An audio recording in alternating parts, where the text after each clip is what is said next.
Perfume apply करने के लिए सबसे मेन चीज़ ये है कि आप उसको अपने स्किन पे यूज़ करें रादर देन क्लोथ।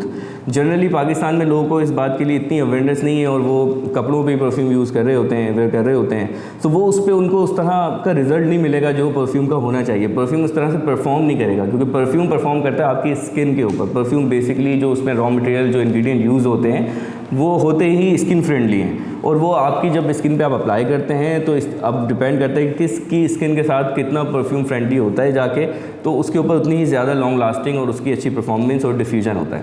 ऐसा इसलिए होता है कि जब आप या हम कोई भी परफ्यूम जब वेयर करते हैं तो हमारी नोज़ में उसकी खुशबू कंटिन्यूसली हम सेंस कर रहे होते हैं। सो आफ्टर सम टाइम, क्योंकि ह्यूमन नोज़ की एक लिमिट होती है, तो आफ्टर सम टाइम उसकी सेंस करने की कैपेसिटी ख़त्म हो जाती है, तो वो आपको खुशबू फील नहीं हो रही होती, but other people can smell and can give you a compliment. Signature scent एक बेसिकली आपकी आइडेंटिटी बन जाती है सब आफ्टर सम टाइम। जब आप कंटिन्यूसली एक ही परफ्यूम यूज़ करते रहते हैं, तो आप जब कभी कहीं अपने ऑफिस जाएंगे या किसी भी जगह जाएंगे, सो पीपल ऑलरेडी नो के okay this guy is already arrive, because of इसकी आइडेंटिटी एक इस्टेब्लिश हो जाती है। तो मुझे नहीं लगता कि कोई जिसकी ऑलरेडी इस्टेब्लिश है वो बार बार उसको चेंज करना चाहेगा, बट अगर करना भी चाहे तो it's completely based on their own choice.